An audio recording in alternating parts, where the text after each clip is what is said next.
In the vast tapestry of the Force, there are moments where betrayal rewrites destiny itself. After the Jedi Temple bombing, Ahsoka Tano stood exonerated but abandoned by the order she served. The Council chose protocol over loyalty, creating a wound that would never heal.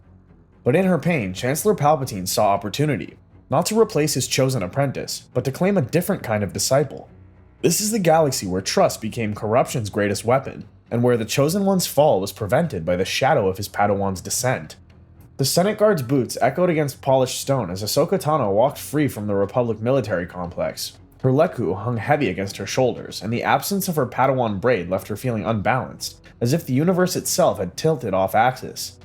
Behind her, the massive doors sealed shut with a pneumatic hiss that sounded almost mocking in its finality. She'd been exonerated. The word tasted like ash. Barriss Offee had confessed to bombing the Jedi Temple, had murdered Jedi and civilians alike, then framed Ahsoka for crimes that would have seen her executed. The Council had believed it, had expelled her without proper defense, stripped her of everything she'd earned, and left her to the Senate's mercy. The afternoon sun painted Coruscant's skyline in amber and gold, but the beauty felt alien now, disconnected from the anger coiling in her chest. She'd served the Republic faithfully, fought in the Clone Wars when others cowered behind Senate walls, and this was her reward: abandonment at the first sign of trouble. They made their choice. A private speeder descended from the upper lanes, its polished surface reflecting the dying light. The passenger window lowered, revealing Chancellor Palpatine's grandfatherly face, creased with what appeared to be genuine concern. "Miss Tano, might I offer you transportation, and perhaps a conversation?" Something in Ahsoka's gut twisted, but exhaustion weighed heavier than caution. She'd spent weeks in a cell, days in a trial that was more execution than justice. The Chancellor had spoken on her behalf during the proceedings, had reminded the court that she'd served with honor. At least someone remembered what loyalty meant. She climbed into the speeder, and the door sealed behind her with the finality of a choice she didn't yet understand. The Chancellor's private office overlooked Coruscant's western district, where the sun set behind layers of traffic and atmospheric haze. Ahsoka had visited his office before, always as a Jedi representative, but never like this, as someone who no longer belonged anywhere. Palpatine poured tea from an ornate Naboo service, his movements deliberate and somehow comforting in their simplicity. Freedom. The word didn't fit right, like armor sized for someone else. Everything she'd trained for had been built on the assumption that the Jedi were always right, that they were good. But goodness without flexibility becomes rigidity. Righteousness without compassion becomes cruelty. The Jedi had forgotten, somewhere across their 1,000 generations, that rules were meant to serve people, not the other way around. Intelligence crossed my desk this morning. Separatist raiders are holding a medical convoy hostage in the Sereno system. Civilians, doctors, children. The Jedi Council knows, but the Senate must vote on authorizing intervention. Ahsoka's hands tightened around her cup. The Council could act, but they wouldn't. Not without proper authorization. Not without following the rules that let good people die while bureaucrats debated whether those lives were worth the political risk. I'm not a Jedi anymore. I don't have the authority. You have 2 lightsabers, a moral compass, and the skills of a Jedi Knight regardless of what the Council calls you. Authority is what weak people hide behind. Effectiveness is what strong people achieve despite it. The mission brief appeared on his desk's holographic display. Coordinates, enemy numbers, civilian count. All the information a former Jedi would need. Ahsoka stared at the data, feeling the pull of action versus the comfort of rules. Lives hung in the balance while committees met and voted and reconsidered. She'd always trusted the Jedi way, but the Jedi way had failed those civilians just as it had failed her. She stood, decision crystallizing with surprising ease. Before we move on, I'd like to ask you a small favor. If you're enjoying this content so far, please take a second to like this video and subscribe to the channel. Over 98% of you watch these videos without subscribing. Imagine what we could accomplish if everyone subscribed. We thank you all for your continued support. The Jedi Temple's Room of 1,000 Fountains had always been Anakin's refuge when meditation halls felt too confined. Water cascaded from synthetic rock formations, drowning out the noise of his thoughts, but tonight even this sanctuary felt incomplete, like a symphony missing its second melody. A bond severed, but the pain hadn't stopped. Obi-Wan found him here, sitting cross-legged on a moss-covered stone, staring at water that caught and refracted the temple's eternal light. His former master settled beside him without invitation, because that's what Obi-Wan did, inserted himself into spaces where he wasn't wanted but was desperately needed. The silence between them stretched, comfortable despite the weight it carried. She's not coming back. I can feel it. There's this distance now, like a bond that's been severed, but the pain hasn't stopped yet. The Council had made their decision, whether it was right or wrong, but Ahsoka had made hers as well, and no amount of pleading would undo that choice. Anakin wanted to follow her, to leave the Order and find somewhere they could fight without chains, but Padme had talked him down, reminded him that real change comes from within institutions, not outside them. Ahsoka was your balance. She reminded you why we fight. Without her, I remember that the war doesn't care about intentions, only results. The Council was wrong to expel her because they let emotion override logic. I won't make that mistake. He walked away, boots silent on ancient stone, and Obi-Wan sat alone with the fountains. The Force whispered warnings he couldn't quite interpret. Losing Ahsoka hadn't broken Anakin. It had forged him into something colder, more calculated, something more dangerous in its control than its chaos. The impulsive boy who charged into every battle with heart-leading mind had begun transforming into something the Council should have watched more carefully, but their eyes remained fixed on the wrong threat. 6 months into her unofficial service to the Republic, Ahsoka Tano had saved more lives than she could count and made more enemies than the Chancellor's intelligence network could track. The Sereno convoy had been the first of 43 missions, each one technically unauthorized, each one absolutely necessary, and each one teaching her that the Jedi had been playing by rules their enemies had abandoned long ago. Palpatine's private study had become more familiar than any meditation chamber. Ancient texts lined the walls, their spines inscribed in languages she was only beginning to decipher. Tonight, the Chancellor had opened one, a treatise on Force philosophy from before the Republic had unified the galaxy, before the Jedi had codified right and wrong into inflexible doctrine. The Jedi teach that anger leads to suffering, but observe the precision of their error. They conflate anger with rage, clarity with corruption. A surgeon's scalpel cuts flesh. Does that make the blade evil, or the intention behind it? She thought of the slave traders' compound on Zygerria last month, the children huddled in cages, the way their lightsabers had moved with precision she'd never achieved in the temple's training halls. Every strike calculated, every movement economical, and yes, powered by controlled rage at what she'd witnessed. The Jedi had wanted to negotiate, to work through proper diplomatic channels. She'd gone in with focused anger and saved them. It made me faster, more certain. The anger didn't cloud my judgment, it sharpened it. Because anger, when controlled, is clarity. It burns away hesitation, doubt, the comfortable lies we tell ourselves to avoid hard truths. The ancient Force wielders knew this before the Jedi codified the Force into light and dark. Outside, Coruscant's night shift began, billions of lights igniting across the cityscape. Ahsoka watched them and realized she'd stopped asking whether her missions were right. The question had become simpler, cleaner. Could she act? If yes, then she would. The Council's approval, the Jedi Code's restrictions, the comfortable moral certainties she'd been raised with, they all dissolved in the face of actual suffering that actual action could end. The Jedi High Council convened an emergency session, a rarity during wartime when every master's presence was demanded elsewhere, but the holo recordings couldn't be ignored. Ahsoka Tano, alone, dismantling a separatist outpost that had resisted 3 full Jedi operations. Her movements were precise, devastating, and disturbingly efficient. This wasn't the Padawan they'd expelled. This was something they'd failed to predict. Yoda's ears drooped with concern as another recording played. Ahsoka negotiating with Black Sun representatives, walking into their headquarters alone, emerging with intelligence that saved an entire sector. The crime syndicate's leadership now feared this former Padawan who operated beyond any authority they understood. She was growing stronger, yes, but at what cost to her soul? She's using aggressive techniques, intimidation, fear, coercion. These are not Jedi methods. She's not a Jedi. We expelled her, remember? We severed that bond. The chamber fell silent except for Coruscant's distant hum filtering through the tower's ancient walls. The question wasn't whether Ahsoka was effective. Clearly, she was saving lives the Council was too bound by protocol to reach. The question was whether she was falling, whether her methods were corrupting her into something dark. But every divination, every attempt to sense the darkness's source, pointed them towards Anakin when perhaps they should have been looking at the apprentice he'd lost. You're so worried about Ahsoka falling that you haven't noticed you're pushing her there yourselves. Every mission you refuse, every life you sacrifice to bureaucracy, you prove her right and yourselves obsolete. The transmission cut off before Windu could respond, leaving the Council in uncomfortable silence. They'd sensed imbalance in the Force, felt corruption somewhere close, but they'd been watching the wrong Skywalker. They'd created their own adversary through fear and institutional pride, and now they had no idea how to undo the damage without making everything worse. The Chancellor's meditation chamber was a place few beings had ever been, deep within the Senate building's restricted sectors where even security droids were forbidden. Ahsoka had been summoned there after her latest mission. A separatist admiral holding an entire colony hostage had mysteriously surrendered, his will broken by methods the official reports didn't detail and couldn't explain. Palpatine stood before a window overlooking Coruscant's industrial sector where the city's beauty gave way to brutal functionality. Smokestacks and factories stretched to the horizon, the Empire's machinery grinding forward regardless of who claimed to control it. When he turned, his face carried an expression Ahsoka had never seen before. Not grandfatherly kindness, but something older, more honest in its darkness. You've been asking questions about the texts I've shown you, about techniques that work when Jedi methods fail. The Jedi call themselves Guardians of Peace and tell you the Sith are evil incarnate. They're half right. The Sith exist. I am one of them. The last, in fact. The room's temperature seemed to drop, or perhaps it was just the Force itself recoiling from this moment's weight. Ahsoka's hands drifted toward her lightsabers, not in threat, but in preparation for whatever came next. She should have been shocked, horrified, but somehow the revelation felt almost expected.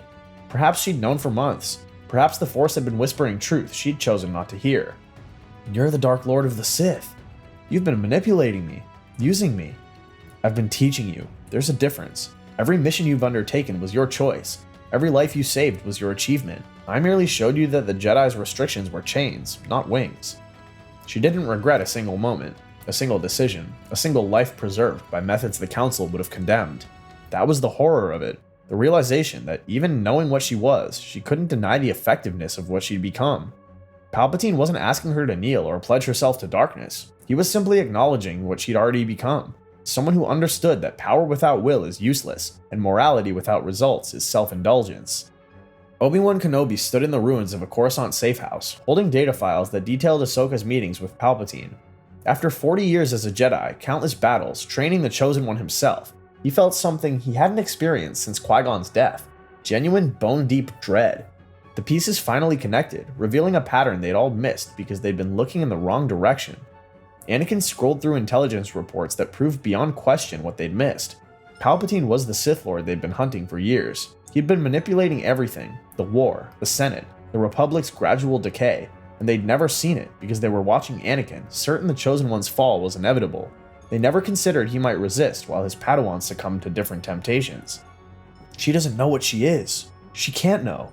Ahsoka wouldn't serve the Sith willingly. I'm going to talk to her. I'm bringing her back. And if she won't come? She will. She's my Padawan, my responsibility. I abandoned her once the Council cast her out. I won't make that mistake again. The confrontation happened in an abandoned warehouse in the industrial sector.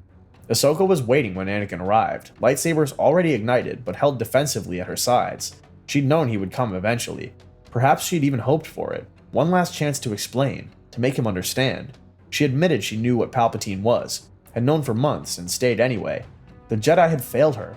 Anakin had stood there and watched it happen. The fight was brief and devastating. Anakin had always been more powerful, his connection to the Force deeper, but she had learned from Palpatine how to channel emotion into precision.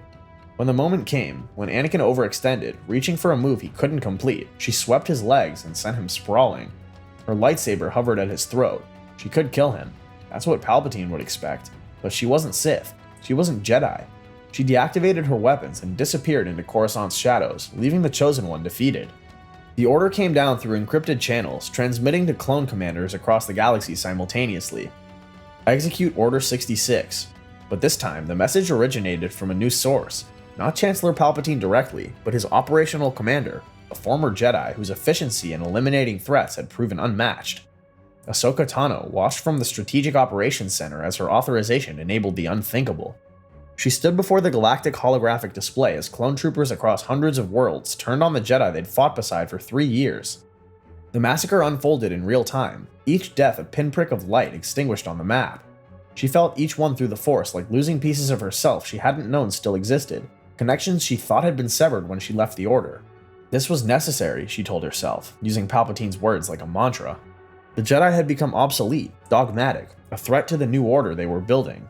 But Commander Cody's report showed Obi-Wan escaping into Utapau's depths after the clone troopers' ambush failed.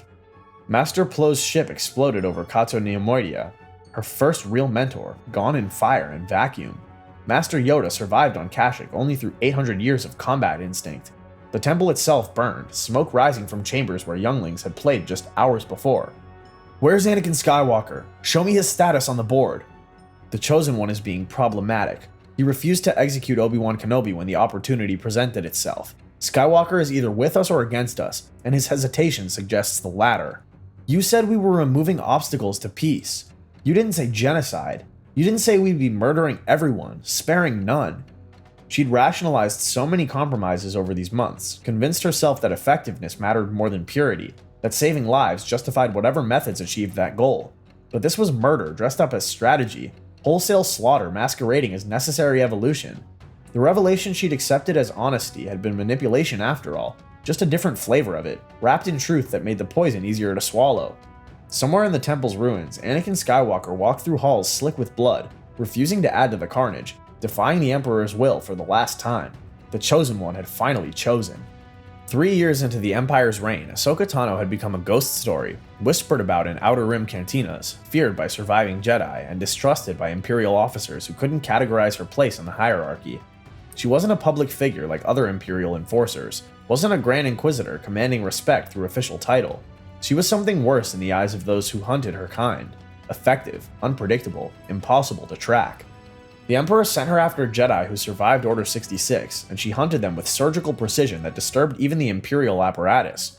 But her methods confused those who studied her reports. She killed when she deemed it necessary. Jedi Masters too dangerous to leave alive, too skilled to capture, too ideologically committed to turn. But she spared Padawans without explanation, released younglings to underground networks that spirited Force-sensitive children to safety, turned a blind eye to Jedi who'd abandoned the Order to live quiet lives on forgotten worlds. You're being selective. The Council recorded 87 Jedi survivors in the Outer Rim alone. You've reported killing 11. Where are the rest? Dead, just not by my hand. The galaxy is dangerous for their kind now. You said it yourself. You were supposed to be my greatest success, Miss Tano. The Jedi who saw beyond their Order's limitations, who embraced power without dogma. Instead, you've become something I didn't anticipate. A conscience. She'd been his shadow for 3 years, pretending they were building something better than the corrupt Republic. But he didn't want peace. He wanted control. And she was done pretending those were the same thing. Leaving would mean abandoning people she could still help, Jedi she could still warn, innocents caught between his empire and the chaos it created. Palpatine could have killed her then, should have by every tactical calculation, but arrogance had grown with his power, convinced his hold was absolute. She walked out of the Imperial Palace for the last time, feeling his malevolence pressing against her back. She'd been preparing her escape for months.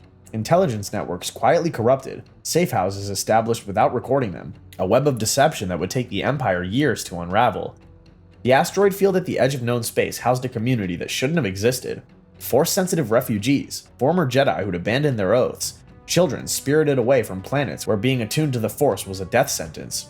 Protecting them all, hidden behind fake transponder codes and forged Imperial clearance, stood Anakin Skywalker, the Chosen One who'd chosen exile over corruption, protection over power. Ahsoka found him in a makeshift training hall, teaching a Togruta youngling basic lightsaber forms with a patience she remembered from her own childhood. He sensed her presence before she spoke, his hand drifting toward his weapon before recognition stopped him. Years had aged him in ways that had nothing to do with time, his eyes, in the weight he carried across his shoulders. Snips. I'm sorry, for everything, for believing him, for helping him, for losing sight of what actually mattered. The Emperor is still hunting survivors, why aren't you? She'd realized something he knew all along. Power without compassion is just tyranny with better marketing, control dressed up as order. She couldn't undo what she'd done, couldn't bring back the Jedi she'd helped eliminate or fix the system she'd helped break, but she could sabotage the Empire from inside its own machinery, warn refugees about Imperial operations, be the ghost in their machine. That path was dangerous. The Emperor wouldn't stop hunting her until she was dead or kneeling, but she'd learned from the best. They sat in silence, two broken pieces of the Jedi Order, neither quite fallen, but both too corrupted by compromise to ever truly return. Outside, the galaxy churned in its endless cycle of war and peace, tyranny and rebellion, hope and despair.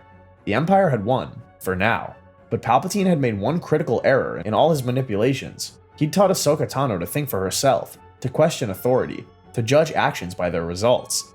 And now those lessons would be turned against him like a blade forged from his own teachings. There were rumors, Anakin mentioned, about a rebellion forming. People who wouldn't accept the Empire's rule. They'd need help, symbols, heroes. The Chosen One was supposed to bring balance to the Force. Maybe he still could. Maybe balance wasn't the Jedi's destruction of the Sith, or vice versa. Maybe balance was something messier, more honest. Two former Jedi, neither light nor dark, protecting refugees from an empire built on their mistakes. The galaxy had traded Vader's rise for a quieter tragedy, one where neither hero nor villain fully emerged, where great cosmic battles of prophecy gave way to smaller, more personal rebellions. The Chosen One lived in exile, his potential unrealized, but his soul intact. His former Padawan walked a knife's edge between redemption and damnation, her betrayals irreversible, but her future unwritten. Resistance persists. The galaxy's future isn't written by emperors or prophecies, but by beings willing to fight for something better, even when better seems impossible. If you enjoyed this journey into an alternate Star Wars timeline, be sure to hit that subscribe button and join us for more what-if adventures in a galaxy far, far away, because in the infinite possibilities of the Force, every choice creates a new story worth telling.